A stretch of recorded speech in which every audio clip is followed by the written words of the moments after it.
सेवा सदन उपन्यास मुंशी प्रेमचंद भाग 45। सदन जब सुमन को देखकर लौटा तो उसकी दशा उस दरिद्र मनुष्य की सी थी जिसका वर्षों का धन चोरों ने हर लिया हो। वो सोचता था, सुमन मुझसे बोली क्यों नहीं, उसने मेरी ओर ताका क्यों नहीं। क्या वो मुझे इतना नीच समझती है? नहीं, वो अपने पूर्व चरित्र पर लज्जित है और मुझे भूल जाना चाहती है। संभव है उसे मेरे विवाह का समाचार मिल गया हो और मुझे अन्यायी निर्दयी समझ रही हो। उसे एक बार फिर सुमन से मिलने की प्रबल उत्कंठा हुई। दूसरे दिन वो विधवा आश्रम के घाट की ओर चला, लेकिन आधे रास्ते से लौट आया। उसे शंका हुई कि कहीं शांता की बात चल पड़ी तो मैं क्या जवाब दूंगा। इसके साथ ही स्वामी गजानंद का उपदेश भी याद आ गया। सदन अब कभी कभी शांता के प्रति अपने कर्तव्य पर विचार किया करता। महीनों तक सामाजिक अवस्था पर व्याख्या सुनने का उस पर कुछ प्रभाव न पड़ता, यह असंभव था। वो मन में स्वीकार करने लगा था कि हम लोगों ने शांता के साथ अन्याय किया है, मगर अभी तक उस कर्तव्यात्मक शक्ति का उदय न हुआ था जो अपमान करती है और आत्मा की आज्ञा के सामने किसी की परवाह नहीं करती। वो इन दिनों बहुत अध्ययनशील हो गया था। दाल मंडी और चौक की सैर से वंचित होकर अब उसकी सजीवता इस नए मार्ग पर चल पड़ी। आर्य समाज के उत्सव में उसने व्याख्यान सुने थे जिनमें चरित्र गठन के महत्व का वर्णन किया गया था। उनके सुनने से उसका ये भ्रम दूर हो गया था कि मुझे जो कुछ होना था हो चुका। वहां उसे बताया गया था कि बहुत विद्वान होने से ही मनुष्य आत्मिक गौरव नहीं प्राप्त कर सकता। इसके लिए सच्चरित्र होना परमावश्यक है। चरित्र के सामने विद्या का मूल्य बहुत कम है। वो उसी दिन से चरित्र गठन और मनोबल संबंधी पुस्तकें पढ़ने लगा और दिनों दिन उसकी ये रुचि बढ़ती जाती थी। उसे अब अनुभव होने लगा था कि मैं विद्याहीन होकर भी संसार क्षेत्र में कुछ काम कर सकता हूँ। उन मंत्रों में इंद्रियों को रोकने तथा मन को स्थिर करने के जो साधन बताए गए थे उन्हें वो कभी भूलता न था। वो म्युनिसिपल बोर्ड के उस जलसे में मौजूद था जब वेश्या संबंधी प्रस्ताव उपस्थित थे।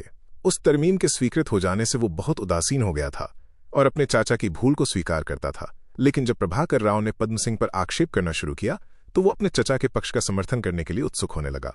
उसने 2-3 लेख लिखे और प्रभाकर राव के पास डाक द्वारा भेजे। कई दिन तक उसके प्रकाशित होने की आशा करता रहा। उसे निश्चय था कि उन लेखों के छपते ही हलचल मच जाएगी, संसार में कोई बड़ा परिवर्तन हो जाएगा। जो ही डाकिया पत्र लाता वो उसे खोलकर अपने लेखों को खोजने लगता, लेकिन उनकी जगह केवल द्वेष और द्रोह से भरे हुए लेख दिखाई देते। उन्हें पढ़कर उसका धैर्य हाथ से जाता रहा। उसने निश्चय किया कि अब चाहे जो कुछ हो संपादक महाशय की खबर लेनी चाहिए। अगर वो सज्जन होता तो मेरे लेखों को छापता। उसकी भाषा अशुद्ध सही, पर वो तर्कहीन तो न थे। उन्हें छिपा रखने से साबित हो गया कि वो सत्यासत्य का निर्णय नहीं करना चाहता, केवल जनता को प्रसन्न करने के लिए नित्य गालियां बकता जाता है। उसने अपने विचारों को किसी पर प्रकट नहीं किया। संध्या समय एक मोटा सा सोटा लिए हुए जगत कार्यालय में पहुंचा। कार्यालय बंद हो चुका था, पर प्रभाकर राव अपने संपादकीय कुटीर में बैठे हुए कुछ लिख रहे थे। सदन बेधड़क भीतर जाकर उनके सामने खड़ा हो गया। प्रभाकर राव ने चौंक कर सिर उठाया तो एक लंबे चौड़े युवक को डंडा लिए हुए उद्दंड भाव से देखा। रुष्ट होकर बोले, आप कौन हैं? सदन ने कहा, मेरा मकान यही है। मैं आपसे केवल ये पूछना चाहता हूं कि आप इतने दिनों से पंडित पद्म सिंह को गालियां क्यों दे रहे हैं? प्रभाकर बोले, अच्छा, आपने ही 2-3 लेख मेरे पास भेजे थे। सदन बोला, जी हाँ, मैंने ही भेजे थे। प्रभाकर बोले, उनके लिए धन्यवाद देता हूं। आइए, बैठ जाइए। मैं तो आपसे स्वयं मिलना चाहता था, पर आपका पता ना मालूम था। आपके लेख बहुत उत्तम और सप्रमाण हैं और मैं उन्हें कभी का निकाल देता, पर गुमनाम लेखों का छापना नियम विरुद्ध है, इसी से मजबूर था। शुभ नाम? सदन ने अपना नाम बताया। उसका क्रोध कुछ शांत हो चला था। प्रभाकर बोले, आप तो शर्मा जी के परम भक्त मालूम होते हैं। सदन बोला, मैं उनका भतीजा हूं। प्रभाकर बोले, ओह, तब तो आप अपने ही हैं। कहिए, शर्मा जी अच्छे तो हैं? वे तो दिखाई नहीं दिए। सदन बोला, अभी तक तो अच्छे हैं, पर आपके लेखों का यही तार रहा तो ईश्वर ही जाने उनकी क्या गति होगी। आप उनके मित्र होकर इतना द्वेष कैसे करने लगे? प्रभाकर बोले, द्वेष? राम राम, आप क्या कहते हैं?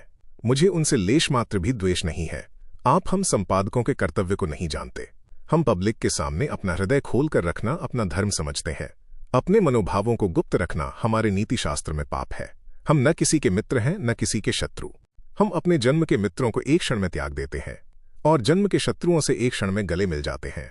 हम सार्वजनिक विषय में किसी को क्षमा नहीं करते, इसलिए कि हमारे क्षमा करने से उनका प्रभाव और भी हानिकारक हो जाता है। पद्म सिंह मेरे परम मित्र हैं और मैं उनका हृदय से आदर करता हूं। मुझे उन पर आक्षेप करते हुए हार्दिक वेदना होती है। परसों तक मेरा उनसे केवल सिद्धांत का विरोध था, लेकिन परसों ही मुझे ऐसे प्रमाण मिले हैं जिनमें विदित होता है कि उस तरमीम के स्वीकार करने में उनका कुछ और ही उद्देश्य था। आपसे कहने में कोई हानि नहीं है कि उन्होंने कई महीने हुए सुमनबाई नाम की वेश्या को गुप्त रीति से विधवा आश्रम में प्रविष्ट करा दिया और लगभग 1 मास से उसकी छोटी बहन को भी आश्रम में ही ठहरा रखा है। मैं अब भी चाहता हूं कि मुझे गलत खबर मिली हो, लेकिन मैं शीघ्र ही किसी और नियत से नहीं तो उसका प्रतिवाद कराने के लिए ही इस खबर को प्रकाशित कर दूंगा। सदन बोला, ये खबर आपको कहाँ मिली? प्रभाकर बोला, इसे मैं नहीं बता सकता, लेकिन आप शर्मा जी से कह दीजिएगा कि यदि उन पर यह मिथ्या दोषारोपण हो तो मुझे सूचित कर दें। मुझे ये मालूम हुआ है कि इस प्रस्ताव के बोर्ड में आने से पहले शर्मा जी हाशिम के यहाँ नित्य जाते थे। ऐसी अवस्था में आप स्वयं देख सकते हैं कि मैं उनकी नीयत को कहां तक निष्प्रह समझ सकता था। सदन का क्रोध शांत हो गया। प्रभाकर राव की बातों ने उसे वशीभूत कर लिया। वो मन में उनका आदर करने लगा और कुछ इधर उधर की बातें करके घर लौट आया। उसे अब सबसे बड़ी चिंता ये थी कि शांता सचमुच आश्रम में लाई गई है। रात्रि को भोजन करते समय उसने बहुत चाहा कि शर्मा जी से इस विषय में कुछ बातचीत करे, पर साहस न हुआ। सुमन को तो विधवा आश्रम में जाते उसने देखा ही था, लेकिन अब उसे कई बातों का स्मरण करके, जिनका तात्पर्य अब तक उसकी समझ में न आया था, शांता के लाए जाने का संदेह भी होने लगा। वो रात भर विकल रहा। शांता आश्रम में क्यों आई है? चचा ने उसे क्यों यहां बुलाया है? क्या उमानाथ ने उसे अपने घर में नहीं रखना चाहा? इसी प्रकार के प्रश्न उसके मन में उठते रहे। प्रातःकाल वो विधवा आश्रम वाले घाट की ओर चला कि अगर सुमन से भेंट हो जाए तो उससे सारी बातें पूछूं। उसे बैठे थोड़ी ही देर हुई थी कि सुमन आती हुई दिखाई दी। उसके पीछे एक और सुंदरी चली आती थी। उसका मुख चंद्र घूंघट से छिपा हुआ था। सदन को देखते ही सुमन ठिठक गई। वो इधर कई दिनों से सदन से मिलना चाहती थी। यद्यपि पहले मन में निश्चय कर लिया था कि सदन से कभी न बोलूंगी, पर शांता के उद्धार का उसे इसके सिवा कोई अन्य उपाय न सूझता था। उसने लजाते हुए सदन से कहा, सदन सिंह, आज बड़े भाग्य से तुम्हारे दर्शन हुए। तुमने तो इधर आना ही छोड़ दिया। कुशल से तो हो? सदन झेंपता हुआ बोला, हाँ, सब कुशल है। सुमन बोली, दुबले बहुत मालूम होते हो, बीमार थे क्या? सदन बोला, नहीं, बहुत अच्छी तरह हूं। मुझे मौत कहां। हम बहुधा अपनी झेप मिटाने और दूसरों की सहानुभूति प्राप्त करने के लिए कृत्रिम भावों की आड़ लिया करते हैं। सुमन बोली, चुप रहो, कैसा अपशकुन मुंह से निकालते हो? मैं मरने की मनाती तो एक बात थी जिसके कारण ये सब हो रहा है। इस रामलीला की कैकेयी मैं ही हूं।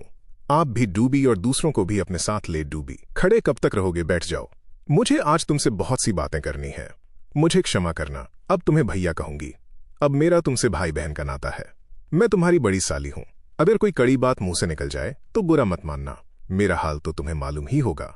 तुम्हारे चाचा ने मेरा उद्धार किया और अब मैं विधवा आश्रम में पड़ी अपने दिनों को रोती हूं और सदा रोऊंगी। इधर 1 महीने से मेरी अभागिन बहन भी यहां आ गई हैं। उमानाथ के घर उसका निर्वाह न हो सका। शर्मा जी को परमात्मा चिरंजीवी करे, वो स्वयं अमोला गए और इसे ले आए, लेकिन यहां लाकर उन्होंने भी इसकी सुधि न ली। मैं तुमसे पूछती हूं, भला ये कहां की नीति है कि एक भाई चोरी करे और दूसरा पकड़ा जाए? अब तुमसे कोई बात छिपी नहीं है। अपने खोटे नसीब से, दिनों के फेर से, पूर्व जन्म के पापों से मुझ अभागिन ने धर्म का मार्ग छोड़ दिया। उसका दंड मुझे मिलना चाहिए था और वो मिला, लेकिन इस बेचारी ने क्या अपराध किया था जिसके लिए तुम लोगों ने इसे त्याग दिया? इसका उत्तर तुम्हें देना पड़ेगा।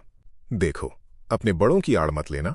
ये कायर मनुष्य की चाल है। सच्चे हृदय से बताओ, ये अन्याय था या नहीं? और तुमने कैसे ऐसा घोर अन्याय होने दिया? क्या तुम्हें एक अबला बालिका का जीवन नष्ट करते हुए तनिक भी दया न आई? यदि शांता यहां न होती तो कदाचित सदन अपने मन के भावों को प्रकट करने का साहस कर जाता। वो इस अन्याय को स्वीकार कर लेता, लेकिन शांता के सामने वो एकाएक अपनी हार मानने के लिए तैयार न हो सका। इसके साथ ही अपनी कुल मर्यादा की शरण लेते हुए भी उसे संकोच होता था। वो ऐसा कोई वाक्य मुंह से न निकालना चाहता था जिससे शांता को दुख हो, न कोई ऐसी बात कह सकता था जो झूठी आशा उत्पन्न करे। उसकी उड़ती हुई दृष्टि ने जो शांता पर पड़ी थी उसे बड़े संकट में डाल दिया था। उसकी दशा उस बालक की सी थी जो किसी मेहमान की लाई हुई मिठाई को ललचाई हुई आंखों से देखता है, लेकिन माता के भय से निकालकर खा नहीं सकता। बोला, बाईजी, आपने पहले ही मेरा मुंह बंद कर दिया है, इसलिए मैं कैसे कहूं कि जो कुछ किया मेरे बड़ों ने किया। मैं उनके सिर दोष रखकर अपना गला नहीं छुड़ाना चाहता। उस समय लोक लज्जा से मैं भी डरता था। आप भी मानेंगी कि संसार में रहकर संसार की चाल चलनी पड़ती है।